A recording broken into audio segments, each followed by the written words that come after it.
लगातार भारतीय जनता पार्टी की तरफ से इस तीसरे कार्यकाल में जितने भी बिल लाए गए हैं उसको लेकर विपक्ष लगातार हमलावर रहा है। अब वन नेशन वन इलेक्शन को लेकर भी कैबिनेट की मंजूरी मिली है, लेकिन विपक्ष लगातार हमलावर है। कह रहे हैं ये देश के लिए कोई अहम मुद्दा नजर नहीं आता है, आप एक देश एक कानून नहीं करवा सकते। इसी पूरे मुद्दे पर राहुल भाई से बात करते हैं, पूछते हैं कैसे देखते हैं। वन नेशन वन इलेक्शन की लगातार बात होती आई है, लेकिन अब जो कैबिनेट है उससे परमिशन तो मिल गई है, पर विपक्ष कह रहा है कि ये किसी काम की चीज़ नहीं है। बीजेपी जो है वो कब्जा करना चाहती है हर चीज़ पर, चाहे कॉन्ट्रैक्ट की बात हो तो अडानी अंबानी को देते हैं, और भारत के हर एक संसाधन पर बीजेपी कब्जा करना चाहती है। वन नेशन वन इलेक्शन उसी की तरफ पहल है।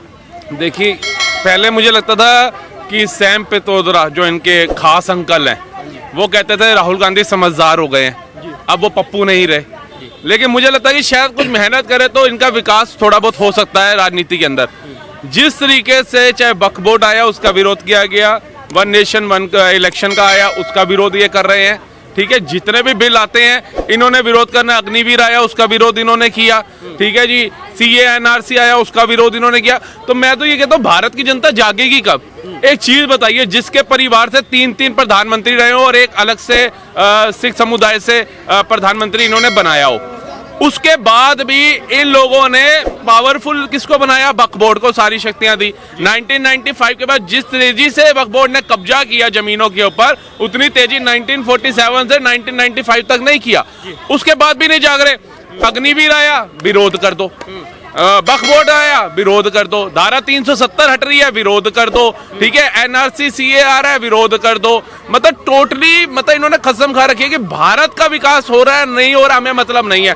मोदी कोई योजना ला रहा है, मोदी कोई वो पास कर रहा है बिल संसद के अंदर, उसका हमने विरोध करना है। आप ये बात बताओ, भारत के लोग जितने भी लोग ये वीडियो देख रहे हैं, क्या ये सही है कि वक्फ बोर्ड से किसको फायदा है? एक बात, राहुल गांधी को खुद को फायदा है वक्फ बोर्ड से, लेकिन एक अलग समुदाय को खुश करने के लिए वक्फ बोर्ड को भैया हम डाल देंगे कूड़े के डब्बे में, मोदी जितनी मर्जी मेहनत से ले आए। अग्निवीर में जाकर के देखो, युवाओं का हुमार लगा हुआ है अग्निवीर के अंदर, जाकर के देखो ना। लेकिन इनको अग्निवीर के अंदर भी पंगा शुरू करने की, अग्निवीर से युवा खुश नहीं है, युवा खुश नहीं है, युवा सड़कों पे आना चाहिए आज की डेट के अंदर। अग्निवीर के अंदर देखो कैसे है। तीसरी बात पे आ जाओ, CA NRC, शाहीन बाग दूसरा खड़ा कर दिया, प्राइवेट पब्लिक प्रॉपर्टियां जला दो, दंगे कर दो, हिंदू मार दो, ये मार दो, सब कुछ कर दो, ये इनका एजेंडा है। लेकिन एक शांति होती है उससे, उनसे इनको मतलब नहीं है। अब हेमंत विश्व शर्मा ने कर दिया, जाओ उसका पाड़ लो, क्या पाड़ सकते हो? वहां जाके कर लो राजनीति, क्या कर सकते हो? योगी आदित्यनाथ डंके की चोट पे बुलडोजर कार्रवाई करता है, पाड़ लो उसका, क्या कर सकते हो तुम कुछ नहीं कर सकते हो। तुम्हें सिर्फ तुच्छी राजनीति करनी है, सत्ता हासिल करने के लिए। जैसे केजरीवाल जी का हम बयान सुन चुके हैं, राहुल गांधी, अखिलेश यादव, लालू प्रसाद यादव, इनका सबका सुन चुके हैं कि हम सबको एक इसलिए होना पड़ रहा है क्योंकि मोदी इतने विकास करी जा रहा है, हम विकास के दम पे तो उसको हरा नहीं पाएंगे, तो उसकी बदनामी करो, उसका रेशो गिराओ, और जितने पैंतरे अपना सकते हो वो अपनाओ, और मोदी की शासन जो है खत्म करो। अच्छा, इसमें एक एंगल ये जोड़ते हुए नजर आ रहा है कि 2024 का जो चुनाव था, जो उसमें चुनावी नतीजे आए हैं, उत्तर प्रदेश में सबसे बड़ी पार्टी निकल कर आई है समाजवादी पार्टी। 27 में चुनाव उत्तर प्रदेश में होने, 26 में बिहार में भी होने। तो कह रहे हैं कि क्योंकि डर गए हैं इस बार के चुनावी नतीजों से, इसलिए चाहते हैं कि 27 का चुनाव ना करवाना पड़े यूपी में, इसलिए 29 तक जाना चाह रहे हैं, क्योंकि अब राहुल गांधी देश के यशस्वी प्रधानमंत्री बन सकते हैं, विपक्ष के जो नेता बन गए। अब वो इंसान बन जाए भैया, पहले प्रधानमंत्री बात की बात है। अभी मैं कंगना जी का भी इंटरव्यू देख रहा था कि वो चित्र लेकर के पहुंच जाते, वो तो कहती है भैया हमारे को तो ऐसा लगता है भैया एक कॉमेडी शो चल रहा हो सांसद के अंदर। ये आते हैं ना, हमें लगता है कि भाई एक कॉमेडी शो चालू हो गया यहाँ पे, और हा हु फिर मोदी जैसे बोलते हैं बंदे आगे अपने सांसद भेजना शुरू कर देते हैं, हुटिंग शुरू कर देते हैं, भोलेनाथ जी का चित्र ले आते हैं ना। मतलब वो कहती है भैया इतना तो मैंने कॉमेडी इंडस्ट्री, बॉलीवुड इंडस्ट्री में देखा जितना राहुल गांधी जी करते हैं। तो कह रही है वो बच्चे ही है, 50-55 साल के हो गए, कोई बड़ा तीर नहीं मार दिया। मेच्योरिटी कहाँ है, बातें कहाँ है? अरे जो देश हित के लिए हो रहा है उसमें तो साथ दो। कश्मीर के अंदर मैं कहता हूं जितने भी ये जो चमचे भी हैं ना, जो कांग्रेस के कहते हैं भैया सेकुलर बने फिरते हैं, कांग्रेस के फॉलोवर बने फिरते हैं, उनको भी ये चीज देखनी चाहिए कि तुम्हारे को अच्छा लग रहा था हर राज्य में बम फट रहे थे, बदलाव हुआ नहीं हुआ? कश्मीर जाकर के देखो, IIM बन गया, एम्स बन गया, वहां पर ट्रेन चल गई, वहां पर तिरंगा तुम्हारा घर से लहरा रहा है, सेना को पत्थर मारने वाले पत्थरबाज गायब हो गए। अच्छा नहीं लगा क्या तुम्हें? मतलब सेना पत्थर खा रही थी, तुम्हें अच्छा लग रहा था? तुम्हारी पार्टियों को तो अच्छा लग रहा था, तभी वहां पर कुछ कार्रवाई कर नहीं पाई। वो इतनी बड़ी पढ़ी लिखी एजुकेटेड होते हुए, नेहरू से लेकर इंदिरा जी से लेकर राजीव गांधी से लेकर मनमोहन सिंह जी, सबके होते हुए एजुकेटेड होते हुए कश्मीर का मुद्दा नहीं सोल्व कर पा रहे थे। आज यूनाइटेड नेशन को देख लो, बीच में हस्तक्षेप करके दिखा दे। आज से पहले देखा था भारत का कोई प्रधानमंत्री अलग कंट्री में जाकर के युद्ध रुकवा करके आ गया हो? अपने तो बंदे लेके आए ही आया, पड़ोसी के भी ले आए हो। कभी देखा था आज से पहले सर्वोच्च सम्मान लेते हुए देखा था किसी भारत के प्रधानमंत्री को? मतलब इसके बाद भी तुम्हारी आंखें नहीं खुलती। एक तरफ विपक्ष है, वो विकास नहीं कर रहा, वो ये नहीं कर रहा भैया तेलंगाना, कर्नाटका, हिमाचल की आदत मैं सुधारता हूँ, उसकी हालत अच्छी करता हूँ। कर्जे में डाल दिया, हिमाचल को सैलरी देने को पैसा नहीं। अच्छा, उसी तर्ज पे तो हरियाणा का जो मैनिफेस्टो है उसी तर्ज पे बिल्कुल कह दिया है कि उन्होंने हिमाचल में बोला था हम 1000 रुपए देंगे, हरियाणा में बोला है हम महिलाओं को 2000 रुपए देंगे। कहते हैं 100 गज के प्लॉट बना के देंगे, युवाओं को स्टाइपेंड देंगे, 500 रुपए का सिलेंडर देंगे। जो इनका हरियाणा का चुनावी मैनिफेस्टो है बहुत मिलता जुलता है हिमाचल से। तो क्या लग रहा है हिमाचल के बाद, क्योंकि जिस तरीके की लहर चल रही है, कह रहे हैं कि कांग्रेस की सरकार में माली अगर आ जाती है तो क्या लग रहा है हरियाणा भी उसी राह पे जाने वाला है? बिल्कुल।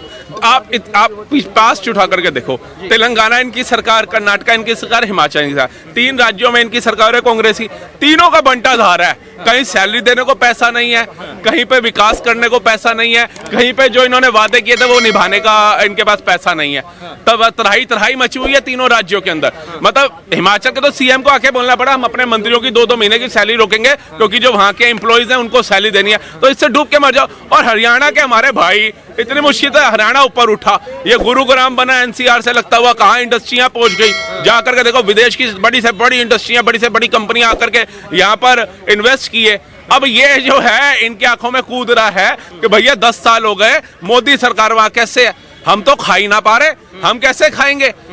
हुड्डा जी जो थे उन्होंने क्या किया, बाड्रा का नाम आया ना, केस चल रहा है ना भैया, जो तुम्हारी अब जो जमीनों के मुआवजे मिले हैं ना उन पे नजर है। अब ये कह रहे हैं उनको कैसे इनकी जेबों से निकाले। भाई हरियाणा के लोग कैसे बड़ी बड़ी गाड़ियों में घूम रहे हैं, कोठियां बना रहे हैं, कैसे इनके लड़के विदेशों में जा रहे हैं, अब वो खल रहे हैं। क्योंकि इनका एजेंडा क्या था, अनएजुकेटेड रखो, गरीब रखो भारत की जनता को। क्योंकि अगर ये पढ़ लिख गई या इनके पास पैसा आ गया तो ये हमें वोट क्यों देंगे। ये पैसा आ गया तो वोट की अहमियत नहीं देखेंगे, कहेंगे भैया हम तो जा रहे बाहर घूमने।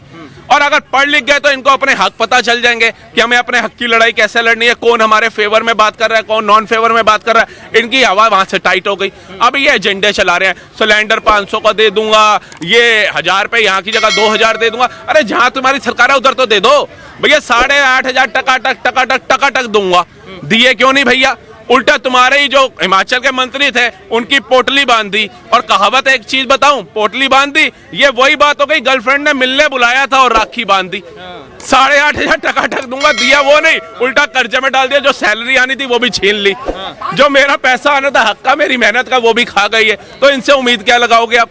बात वही नजर आती है कि जम्मू कश्मीर में चुनाव में वहाँ पे भी कहा, जिसके साथ अलायंस में कह रहे हैं 370 बहाल करेंगे, हम 35 से बहाल करेंगे। हम हरियाणा में भी यही रहा, 1 नेशन 1 इलेक्शन का भी विरोध कर रहे हैं। तो क्या सत्ता के लिए इतना फड़फड़ा रहे हैं कि देख नहीं रहे हैं चुनावी मुद्दा क्या है, सिर्फ सत्ता में आना ही लक्ष्य बन गया है कांग्रेस पार्टी का? देखो मैं आपको एक छोटी सी बात बोलूंगा सच्चाई वाली।